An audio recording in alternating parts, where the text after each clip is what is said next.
Okay, well, let us kick off then. So welcome everybody. Thanks very much for showing up.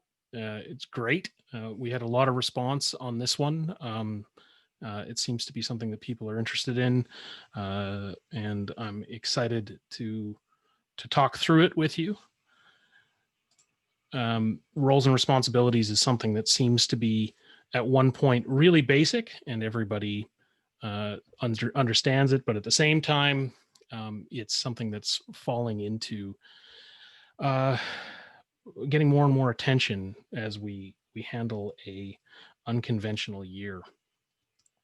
My goal here is to be able to answer your questions so that this isn't just a monologue. The first part of this is going to be a presentation. At any point, you can type in your question into the chat. It'd be great if you could preface it with question. And we will try to collect those, and then we'll be going through them, and we'll be grouping them together as much as we can, and then starting to answer them in the latter half of the presentation. If something you are curious about doesn't get answered in the course of this session, please email it to open@TeamWorkExcellence.com, and that'll get to me, and we'll make sure that we get back to you.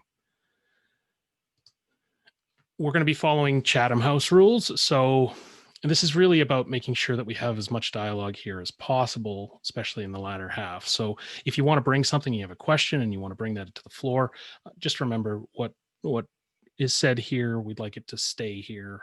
We don't want to expose anybody, any one participant or contribution outside this room. We are going to be posting this to YouTube. But during that, we're only going to be using my audio feed, and we do our pretty thorough scrub to make sure that we're not exposing anybody. So nothing here is secret, but we do honor privacy and anonymity.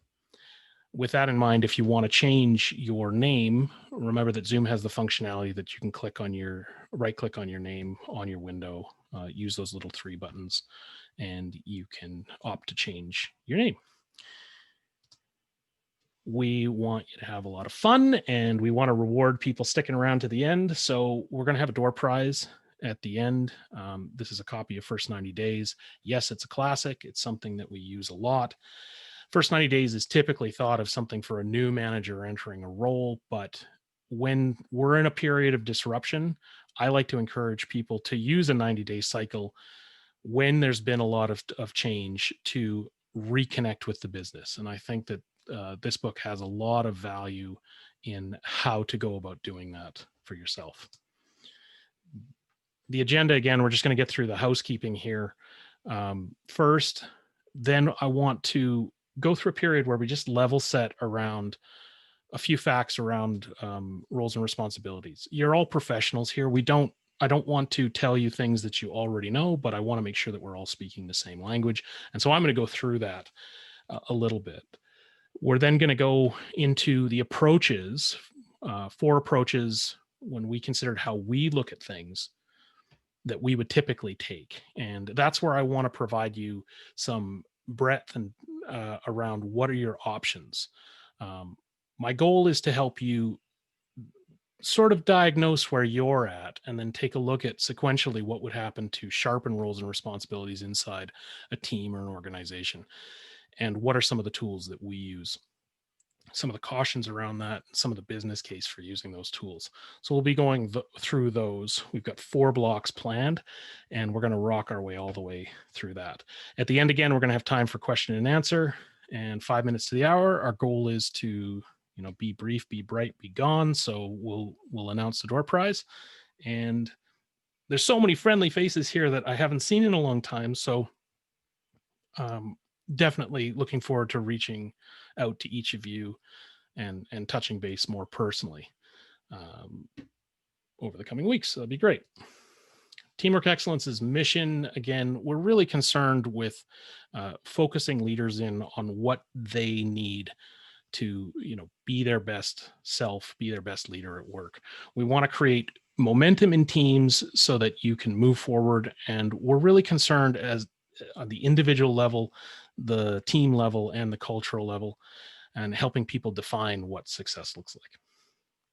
So when we're thinking about putting together today's session, we want you to raise your gaze, see roles and responsibilities in a slightly new light, and you know, hopefully give you new opportunity and potential that you can take into your own role.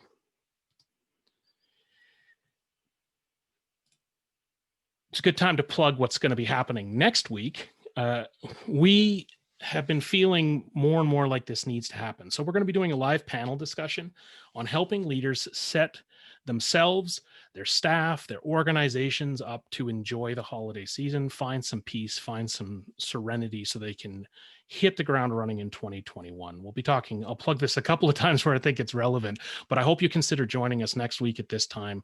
We're going to be assembling a panel of experts, and as always, I want you to leave with tools that you can use. So we're going to be talking about how do we really bring a sense of calm, at least as it relates to the work world, for our teams so that they can go away and they can enjoy what is going to be an unconventional holiday season.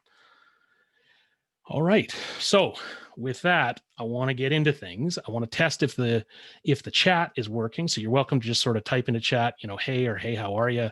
Or nice shirt, Tim, or whatever comments you've got about my physical appearances, just have at her. And we're going to play a game. So the next thing is let's just do a little bit of a warm up here. You see 6 bands on this slide. You may or may not be able to recognize all of them, but I think you should, whether or not you listen to them. What do these bands have in common? You don't need to dad music. Thanks a lot. Yeah, sure. Okay, I'll own that one. Definitely classic. So lines are muted. So again, feel free to answer in the chat if you'd like, or just hold the answer individually. I'm just going to give you a minute to do this. I want to see. They all did not do a Bond theme. Great. There are no wrong answers in this. So my childhood, I feel ya.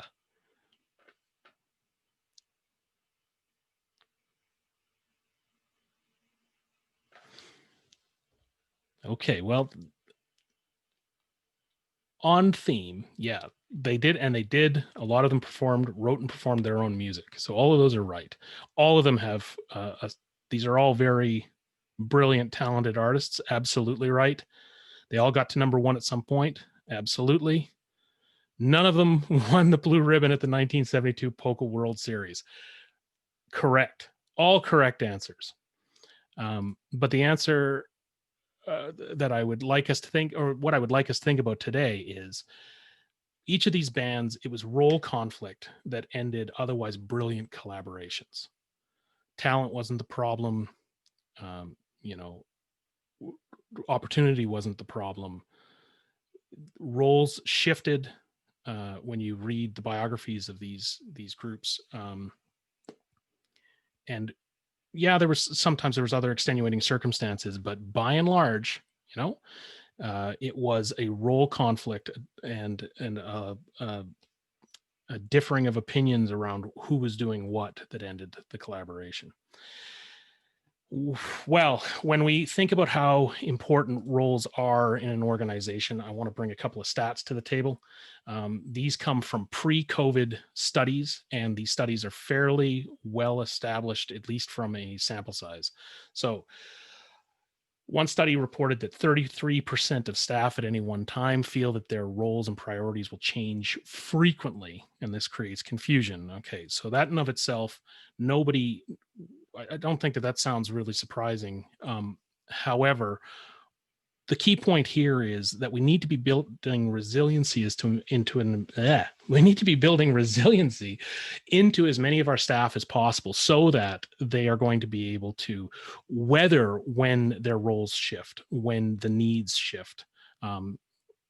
If you feel like if you have a business where inherently it's going to be changing, um, we don't want that to be creating confusion. And so often you can't stabilize the business to accommodate the roles. You need to build resiliency and flexibility into the roles to accommodate the business. 75% of people will not solve problems that they see as somebody else's. Okay, sure, that's great as long as somebody picks that problem up. But if nobody owns it, then what happens? Wouldn't it be better to have a team where everybody was on the lookout for problems that nobody was solving and that they took a very personal interest in doing it? 85% of people surveyed see that unclear corporate goals were causing disalignment between teams, problems with focus issues. It goes beyond this. When we have corporate goals that are unclear, sometimes we start to see unhealthy competition coming into play. Really, we see. So we have to find a way that the corporate goals are threaded through roles and responsibilities within the organization, and that everybody can point to how they support one another. And lastly, 93% feel they were unable to take accountability or make promises for desired results. That's a logical outcome if people don't understand what they're contributing to. But the big message that I want you to get from these numbers is just in a fairly well-reported study, we're talking about 40,000 people surveyed here. These are not small proportions of staff. And this is pre-COVID. So now that we enter COVID-19 or where we have a lot of noise in the world, a lot of these issues are simply being amplified, and it's getting worse. And not only is it getting worse, but it kind of forms a vicious cycle, because the more unclear our roles and responsibilities get, the more we see people being disengaged or unable to focus. And then the more unclear our roles and responsibilities get. And pretty soon we are spiraling down. When we talked to our clients around what they're seeing most right now in COVID-19, when we bring this right to the present, these are the four things that seem to come to the forefront, none of which will be surprising. Working from home is really starting to blur the lines between work and personal life. It's starting to provide distractions that people didn't experience before.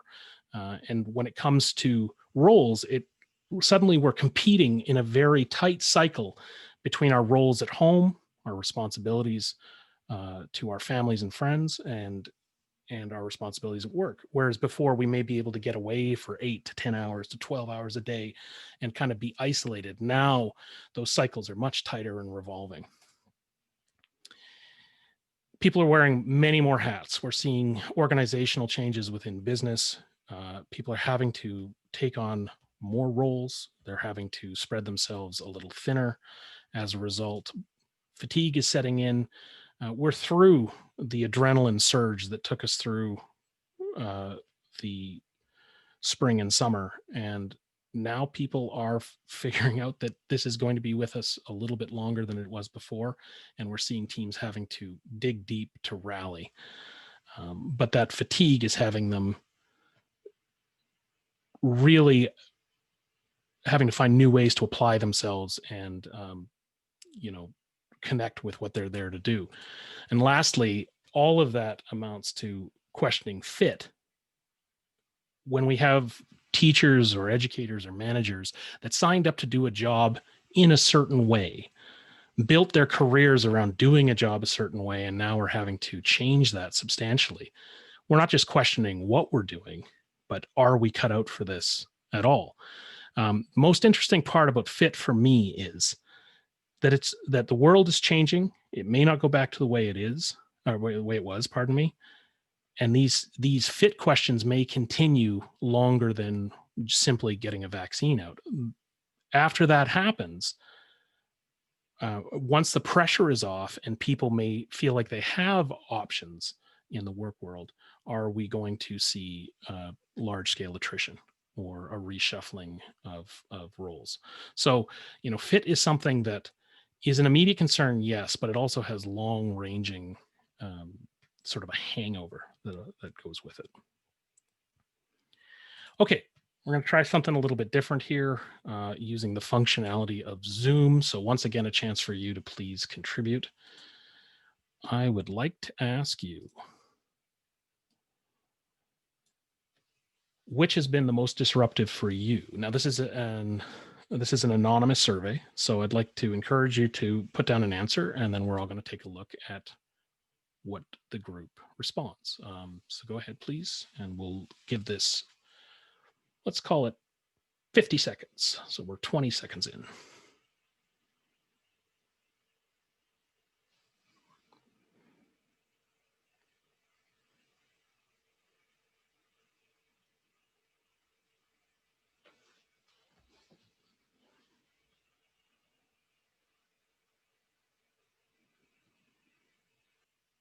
Go ahead and call it there. So in this room today, most people are seeing themselves wearing more hats. Most people are seeing themselves suffering fatigue and then wearing more hats. And some people are questioning their fit. So we have a couple people just texting in that they weren't able to respond to the poll. So you're welcome to just throw that up in chat and I can say it verbally. But, this is a fatiguing time. We're having to dig deep. So let's use that. Let's use the fatigue and the being spread thin across multiple roles as an excuse to go through the next few sections and find some stuff we can bite into here. So I believe I shared that, and I'm going to now stop sharing the poll. Okay. All right. The big trend we see is that isolation is up and certainty is down. Ambiguity is on the rise, and we have people that are less able to collaborate. There's no surprise here. But as we look at organizations and when we try to help them, and this is one of the first things I'd like you to pay attention when you start to picture yourself as we go forward, picture your own organization as we go forward, is being able to say, my business, what's the degree of ambiguity around outcome generally? Do we have something that for myself in a role is highly defined, or for us as a company is highly defined? So are roles within the business quite clear, or are they naturally ambiguous? The next thing is, what's the nature of our structure? Is it a tight structure or a relatively loose structure? So, we'll go into an organization. So for all of you, you don't have to report anything in here, but sort of pick where you would plot your own business, your own existence. What we're seeing is that it's not hard to plot groups, but with the current, if you think of these like marbles on a Parcheesi board or something, with the current situation, we're seeing that everybody is starting to gravitate towards this high ambiguity, fairly individual structure where things are, we're feeling alone and we're feeling things are ambiguous. And so what was appropriate as a role structure before is suddenly now less applicable. We might have been really comfortable with how we were defining roles and responsibilities before, but less so now. Doing a bit of a time check, we're just going to step it up a little bit here. So let's get into clarifying roles. The first thing, and we see this as a staged maturity. So the first thing we would start with is ensuring that we have cross-organizational awareness. And this is going to let us do other things. So without awareness, team members are not going to have a real good understanding of not only how they fit, but what are the assets they have in other people around them. For you as leaders, this will show up and this is some of the indicators that we use, is that you'll see conflicts and arguments over how we're going to approach a certain thing. We're going to see people doing the same job twice, questions about who's in charge, and then the all, enjoyable finger pointing and throwing under bus. that's typically when we can see that we have a lack of appreciation or awareness for what other people do. I won't spend a lot of time on this because the solution or the tool set that we use to get around this is relatively well understood. Whether you use a RACI or a RASCI or an RC or an ARSCI, we're going to get down to putting together a matrix whereby we're trying to understand how we all fit together. The tool's fine. There's nothing wrong with it. It's one of the key tools that we go for. However, there's a couple of big caveats on this.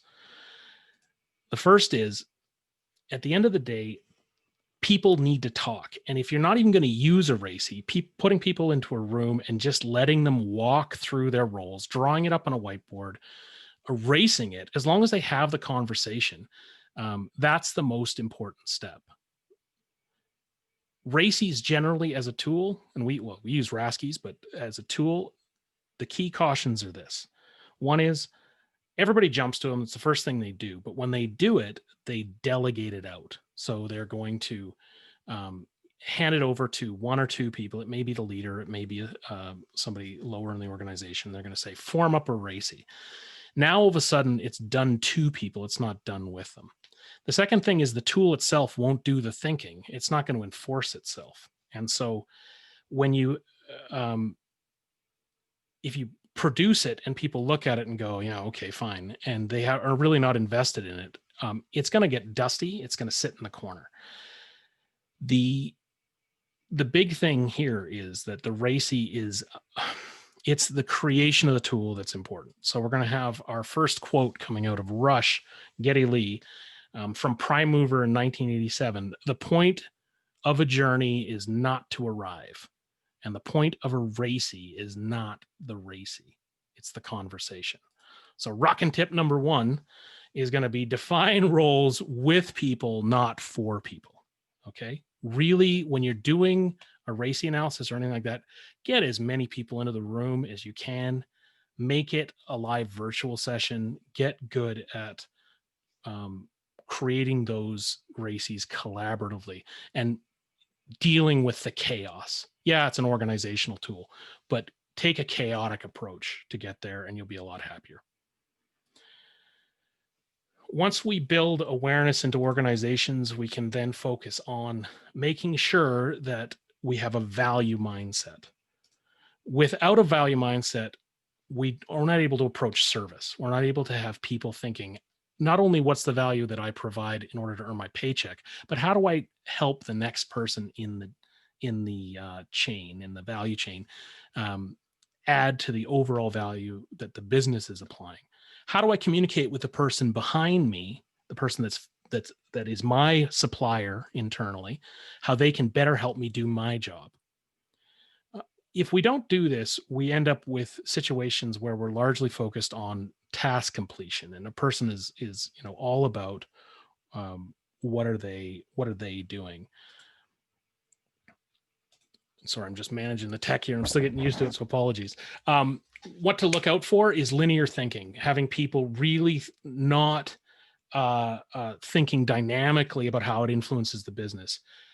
Peter Senge said, we're organized in circles, not in straight lines, but that's what everybody thinks, right? They think in straight lines, even though we're really composed of circles. And it's, we go down the river bouncing around rocks, not just sort of, beelining it. If you have projects that suffer a lot of false starts, if you have this, group think setting in, scope creep, etc., you should look at whether or not people are value minded. One of the key things that those of you who I've coached will notice is that I often harp on status update overload. When you're in your meeting and you ask somebody how's it going, and they tell you, what did they get for lunch and all of the minutia of their job, just to prove how much value they're adding. Chances are, if a person doesn't understand what value they do add, they're going to question their own value. And that's going to lead to a behavior where they are really trying to prove to you that they're worth what you're paying them. Suggested tools for this, pretty standard here. Value stream mapping. We do alignment workshops. SIPOC, if you don't know what it is, I won't go into it here, but learn it. It's probably your single best friend in this. And then we get down into things like collaboration charters. We've been doing this more, especially when we've been working on large complex projects where we have multiple companies involved and we need to create a value-added mindset in a team that's composed of a bunch of suppliers and vendors and people that otherwise wouldn't have a real good reason for helping each other along. What's in it for you? Well, if you get it right, reliability is going to improve. You're going to see consistent language is going to just follow on naturally. Results will begin to be shared openly. We're going to see teams self-direct, and we're going to see industries or partners improve, and we're going to be able to have those partners of choice, and we're going to see them improving, and by and large, it's going to help us conduct our business more efficiently. The big thing here is these tools are simple is not the right word, but they're accessible. Just be aware that it's not use them all. It's pick the right tool for the job and really make sure you look at team culture and leadership style before you do that. Because seeing these tools through starts to lean into it has to fit with the leader's style. Otherwise, they won't be sustainable. Lyric quote number 2. They are one person, they are two alone. They are three together, they are for each other. Helplessly Hoping by Crosby, Stills, Nash was one of our wedding songs. So this one is quite personal to me, but when you think through this, their little play on words here, getting to a team where two people together, are worth three because they've got that synergy, and that they have a commitment towards each other is really what we are aimed at here when you're value-based thinking. So rock tip number 2, make success mutually dependent. Okay.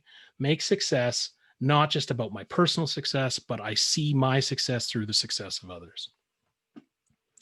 Be for each other. When we can establish a value mindset, we can then say, okay, now we got a value mindset. Let's get good at it. And let's start building into the roles a realization that we need to be transparent and we need to be accurate in how we're doing.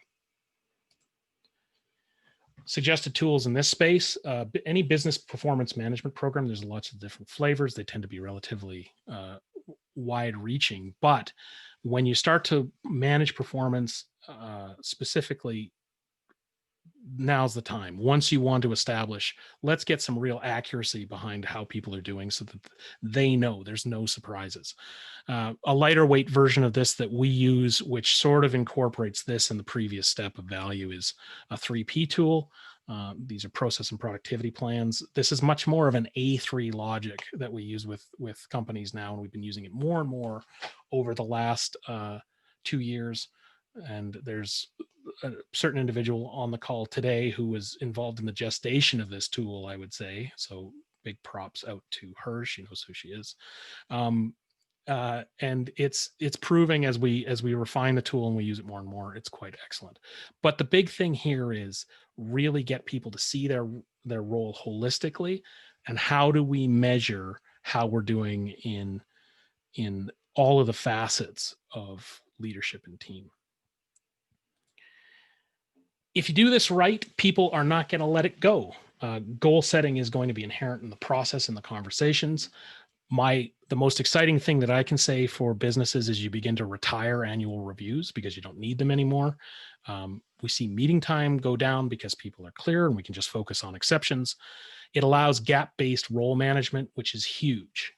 Gap-based role management, we're not going to go into big detail here, but that's about writing your roles and the goals within those roles.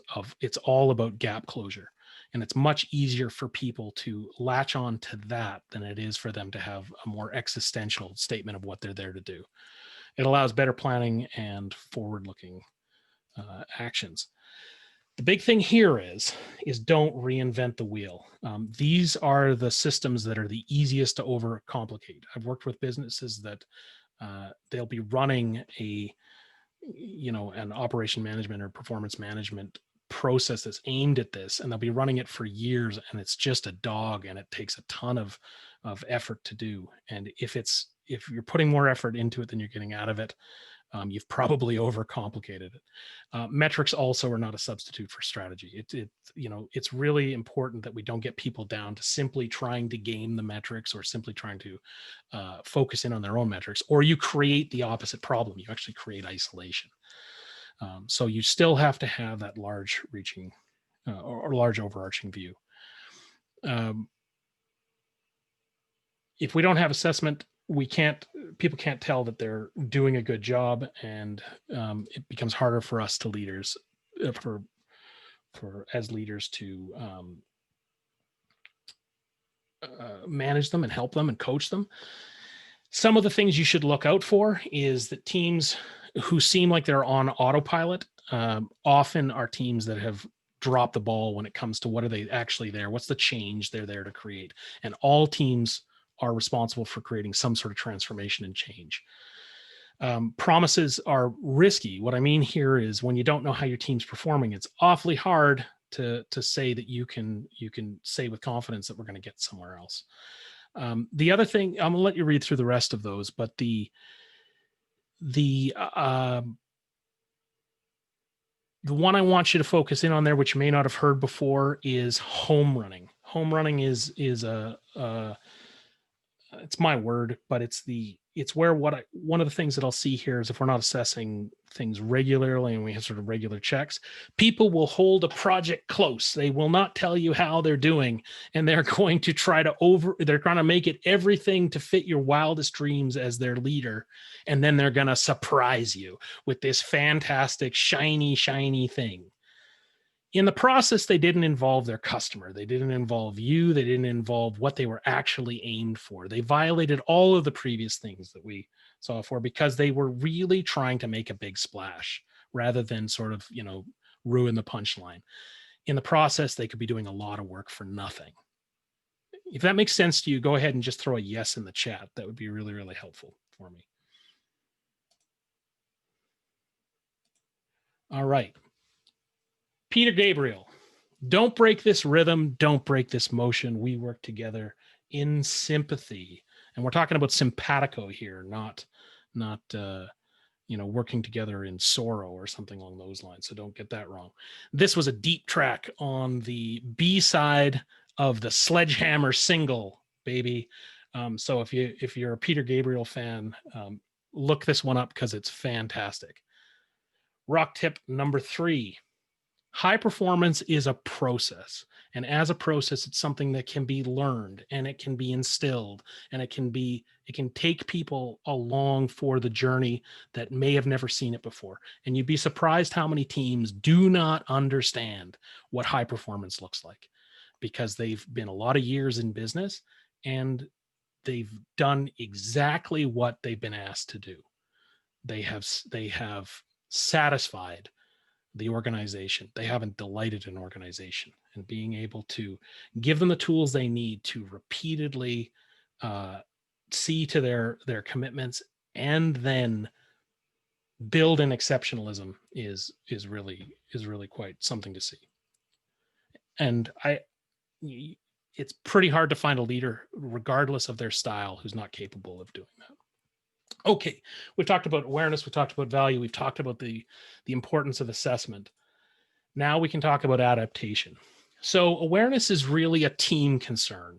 Value mindset is really still a team concern. Assessment starts to boil down to the individual and the small team. So awareness is cultural, organizational, value is organizational, big team concern. Assessment is smaller team, department concern, and individual concern. Now, adaptation is where it becomes very, very personal. Let's define it in the state of what it looks like to live without it. We can get really good at a role and a responsibility. We can solidify who we are in the organization, what we're responsible to do, and the value we provide, and then we can get really clear on how we do that and who we are to everybody around us. But the world changes. the company, the organization, the business condition may change underneath us. We just spent years getting good at something, and now that something is less relevant or it doesn't work.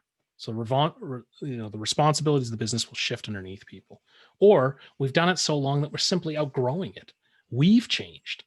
We've trained up our people so that we're now finding ourselves potentially redundant, or it's just boring because we've been so repeatedly successful. We need a new challenge. So we have to think about roles and responsibilities being very, very clear, but also having a certain amount of adaptation that's appropriate for the business to keep the talent active. Again, standard set of tools here. I'm bringing this up because depending on who you are in what organization, some of these may be known and some of them may be new. Engagement programs are one of the big things that we use. Team functional assessments, that's either an intervention or it's just basically being able to measure the function of a team, not just its results. And then of course, you get into the team building and norming pieces that you can apply. The neatest thing about this is, of all of the tools that we've talked about, these are perhaps the most important, and they are not simple to deploy, but simple in their essence. They're not terribly complex to understand how they work. And there's a lot of variation in how they're used. When they're done right, you're going to see the key engagement outcomes increase: safety, profitability, performance, service, and retention. Leaders, you as leaders, your leaders are going to feel better supported. They're going to feel like they can take more risks. They're going to feel like they can develop people. They can feel like they can give away some control. Teams are going to be naturally optimized, and the culture overall will be able to be steered and improved. Okay, couple of warnings here. First thing is 360s are one of the things that we'll typically use because now we're sort of into high leadership coaching and whatnot. Look, they've got their place. I would just say as a go-to tool, they are really, really dangerous because often they can cause finger pointing and a blame mentality to set in, and they often don't have a lot of follow-up. They focus on the leader and how good or bad they are, sometimes on staff, and then they offer very little in terms of how to get there. The leader is the way they are because they've got years of reinforcement making them that way. And we can't all of a sudden tell them they're doing something bad and then give them no tools to get out of it. So that would be one thing I'd say. The other thing about engagement programs, I'll just say quickly, is that often we'll run a Q12 or something like that. Same problem. Tell the team where they're at, but then we don't give them the tools to lift themselves out of that situation. So for leaders and for people that are involved in these, the key is follow through. It's not just about the assessment, it's then about moving on to what can we do for the team. And that's why this adaptation slide is really focused on the leader themselves, the leader and what they can do to their organization. Second slide around adaptation is going to be for the employee. Now, this might be you from a different hat. Now we're talking about yourself here. Our suggested tools are really having a career action plan in place and knowing how your current role is a stepping stone, not a grindstone. Having you to have a leader as coach plan, not for you, but for the leader that you're reporting to. Those are very important to marry together. If we can see this, we're going to see development costs will decrease because we're going to be finding more creative ways to develop ourselves appropriately. Engagement will go up, performance go up, of course, and succession is a natural byproduct of this, where if we simply start with succession, again, it's one of those things where it's great on paper, but people don't know how to get there, or at least they're not motivated to get there. And this is the big thing. When we're talking about a career action plan or a leader's coach, married in with a leader's coach plan, we're not talking simply about succession or managing a development budget. We're talking about leader and staff getting very, very connected, and the leader becoming an integral part and I would say a very positive force in where people are moving next. So whether or not you're viewing this slide from the leader position or from the staff, from the report position, that's what I want you to focus on. And PS, quarterly and annual reviews don't count. They do not count. People think of their job and their appropriateness of their job 40 times a day, and once a year is not going to hack it to really help employees and teams adapt. It's great to tick the box on performance review, but it doesn't help us become adaptable. Now, deep cut. If you don't know who Japan Droids are, go out and figure it out. They're fantastic. I won't tell you the name of the song. We'll just say it's from Japan Droids. But things are different now. I am different now. You are the same. New faith. So read into that what you would like. I like to think of this quote as saying, when things are different and I'm different and you're the same, the only way I'm going to stay here, and I don't think this is a positive statement, is by developing some sort of new faith. And in a way, it kind of feels like new blindness when I consider this. But it's an interesting song. It's a rockin' song, 2006. You should listen to it and contemplate. And this is where we get leadership rockin' tip number 4: design for change, grow by design. Okay, so we have to design change into our own careers. We have to design it into how we lead people. We have to build agility if we're going to grow in a controlled way. All right, that is the finish of the mind-blasting, informational download. I hope that gave you something. We're going to open it up to questions, and I realize that we're sort of at that right on top of that 15-minute mark. But I would like to now, at this point, let's open it up to Q&A. So what we're going to do is we're going to go ahead and we're going to partition this part of the show. So I will say, at this point, thanks very much for hanging in there till now. Stay for the door prize and for some other info. But if you'd like to, now I think we're going to open the audio lines and we're going to be able to take some questions. A couple of things I would say. The first would be we need to have a certain thing done in the business, right? We need to have a certain value added at that stage. There's often many ways to do that, and we get locked into that there's only one way to do it. If we can focus on the outcome and the result, we can often change the process so that it fits with the person doing it, or it's more dynamic. And that's where I say we become gap focused. We become focused on saying, here's the current state, here's the state we want. Now close the gap.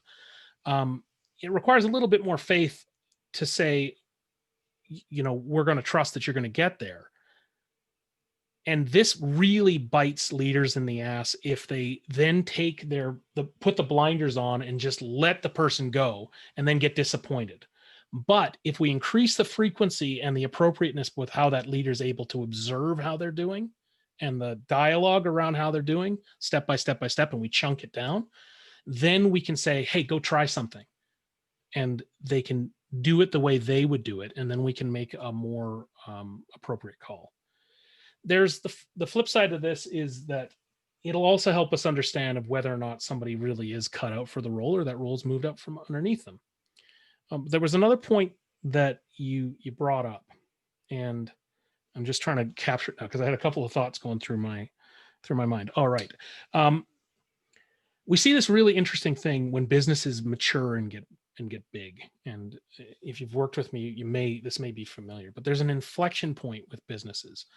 And as they get large, when they start out and they're relatively entrepreneurial, or they're in a high state of flux, or they're redefining themselves, we network people naturally and we classify tools and information, right? When the business gets too big, something flips. And often what I do is I come in and our job is really, in essence, to reverse this flip and get them back into a creative state. We go from networking people and classifying tools and information to classifying people and networking tools and information.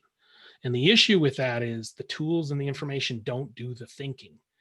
The people do the thinking, but now we put them in their box and we put up walls around them. We've stopped them from interrelating. And often if we just can remove that barrier, awesome things are going to happen, and people are going to figure out how to bring their best selves. Even if they're drastically different people doing similar roles, they can then achieve, synergy. So how I marry it is by first looking at, have we started to overuse classification of people?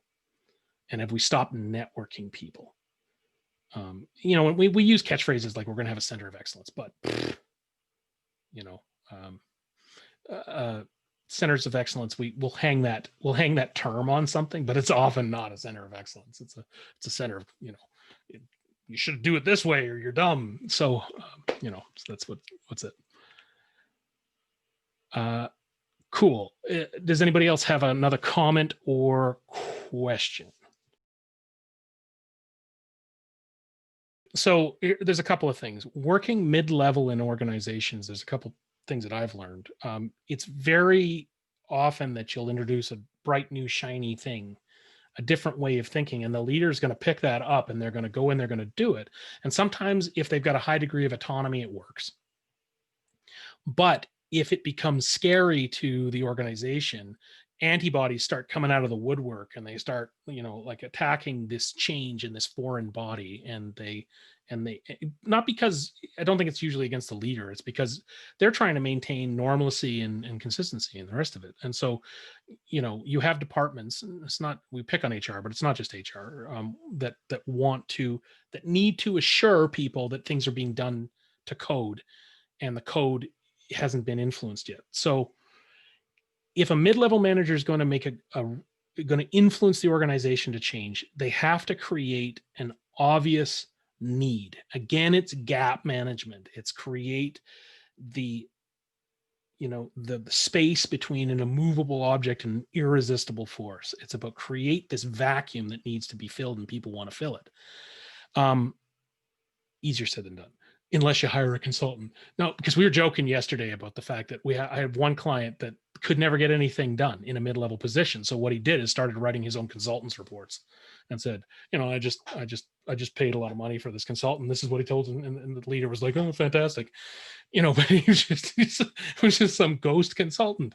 But the goal, one of the things I guess I would say, and I encourage all of you to let's be a community here and go ahead and log them in your answers. But one of the keys that I would say is that you're probably not speaking in the currency of the HR department or of the executive.